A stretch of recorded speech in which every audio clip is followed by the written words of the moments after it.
face of the past is leaning in, shadowing the common man. But the game changer is already here. Problem is, this is the technology of future. Even after having the concreted fundamentals, why are we still lagging? That's highlighted here. And it's changing. Or it has to change. Even Brad is coming out and calling out on US regulators to understand the situation or to miss out. Others may miss out, but we have already loaded up on the future of assets. Now, firing the rocket is still left. If you are getting value out of the content, please do support the channel, hit the like button and the subscribe button, followed by the bell notification icon to get notified about the future videos. Welcome to the Scientific Investor channel, where we discuss crypto and science behind investing regularly. It's not some punchlines to start with, but looking at the reality in a different perspective. If this is true, that is going to drive massive loads of amounts of money into the digital asset space.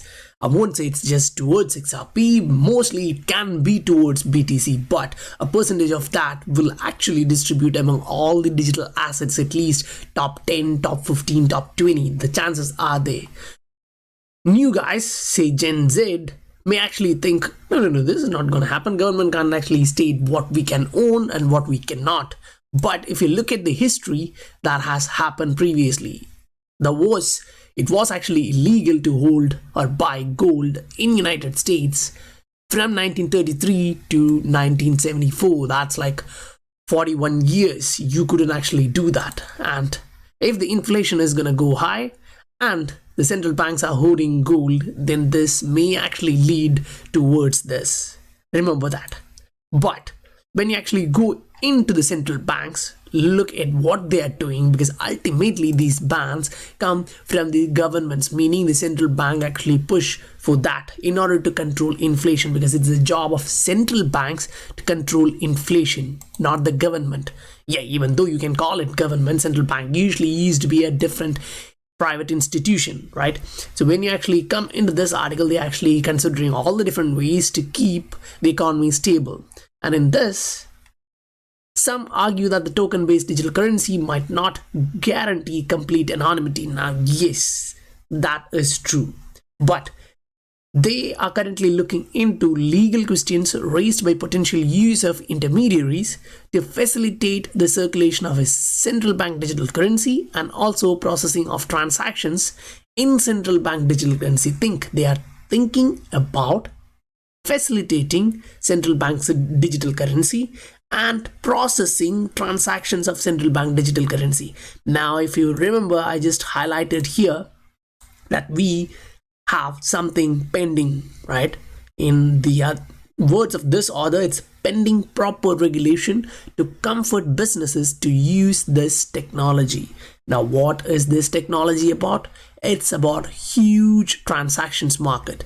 In 2018, the global cross-border money transfer is estimated around $155 trillion. I repeat, $155 trillion in 2018. Now we have actually passed 2 years and there is a pandemic going on. So many business proposals are on hold, many payments are on hold, and when this is eased and proper regulations are set, this is gonna actually fire.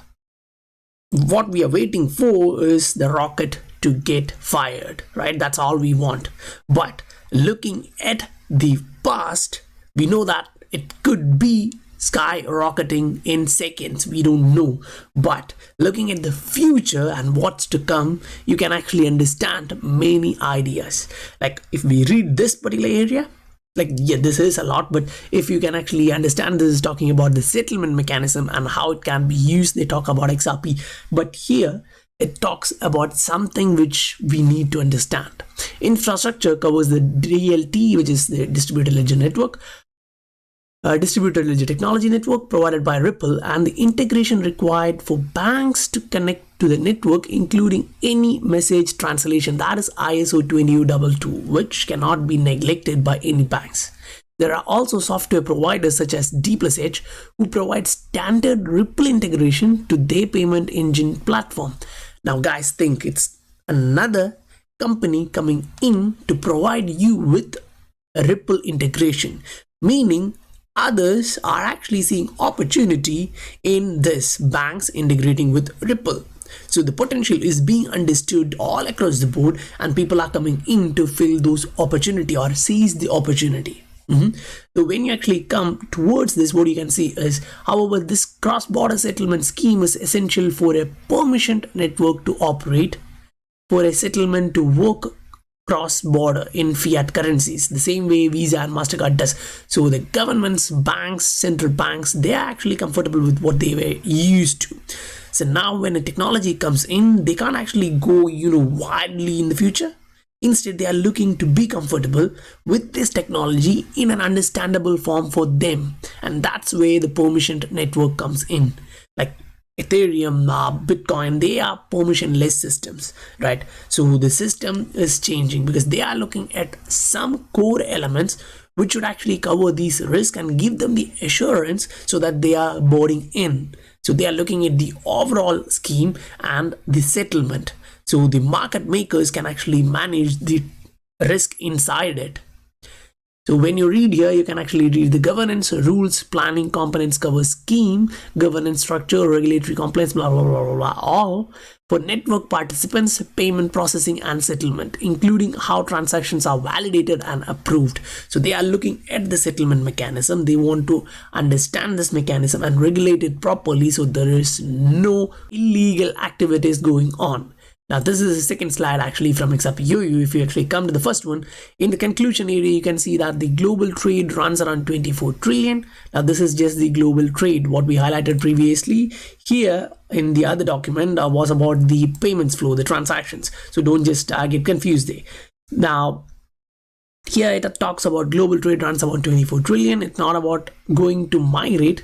It's not going to migrate to a new commercial payments network overnight, or even over 5 years, and the degree of migration will be dependent on the competition from other alternatives.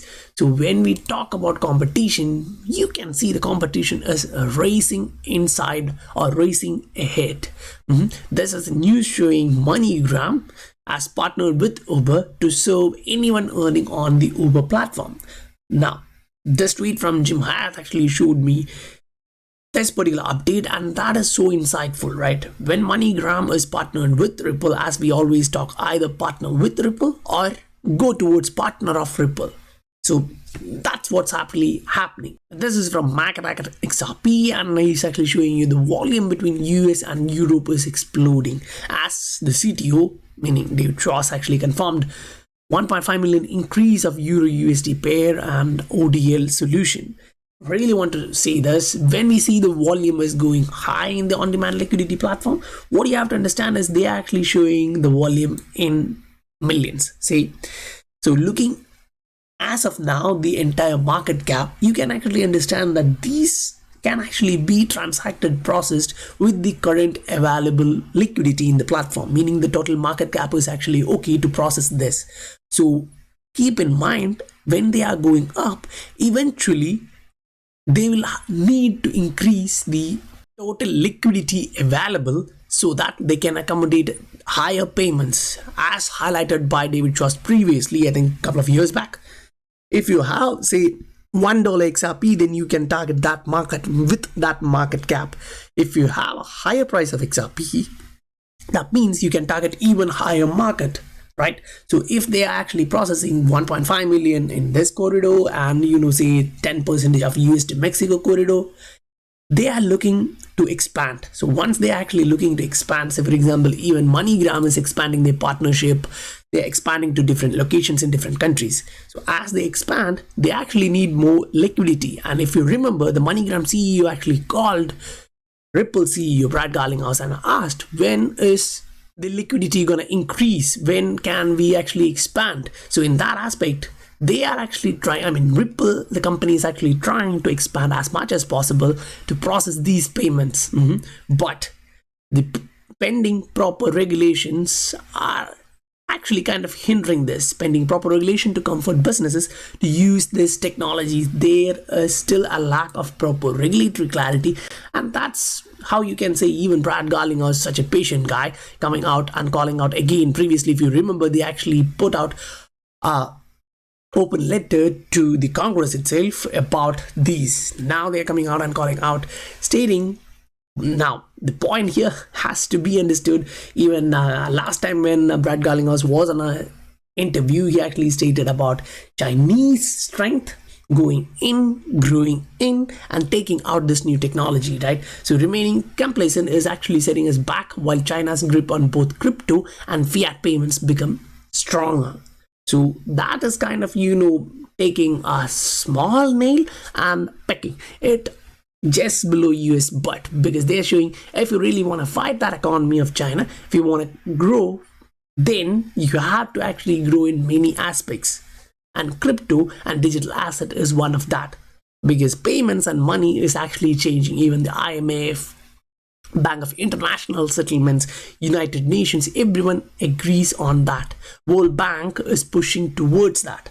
So in that aspect, United States as a country can't actually lag behind. Either this is going on in the background, but they won't actually want to paint a different picture at the front, so that what's happening with us keep happening, meaning many will be actually depressed going out of the market, and these huge giants actually come in, buy and accumulate at these lower prices. Now that can be just a speculation. Now moving forward, this is another tweet from Rath Khan, and he's actually showing more Italian banks actually join into R3's Coda, this Ponte project. But you have to highlight, this is not directly related to Ripple or XRP, but he's actually showing the faster the banks get, the more important quick settlement becomes.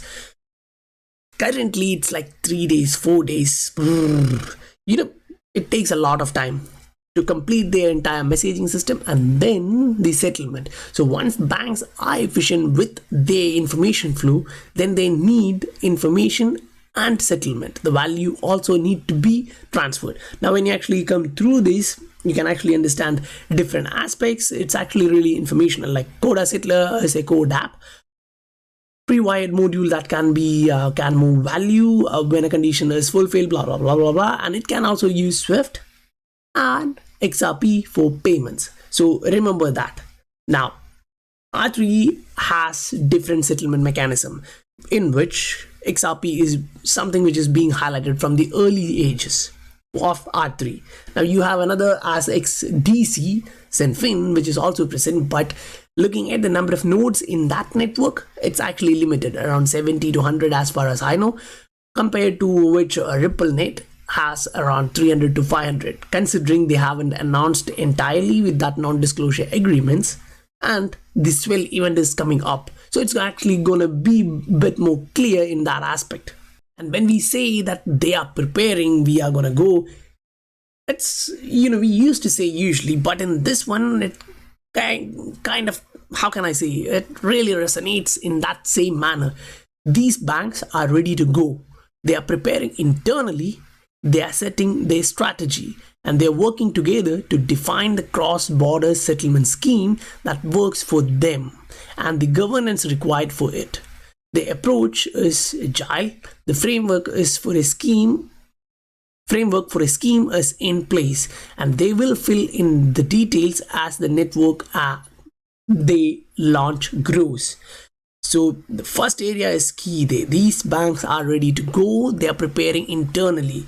So I'm also preparing internally, meaning I'm accumulating my asset for which I think the future is strong, bright, and currently with all this information, I can actually see the light at the end of tunnel. But from this point, I don't know how much it will take in length to reach that end of tunnel. I can only see the end of tunnel.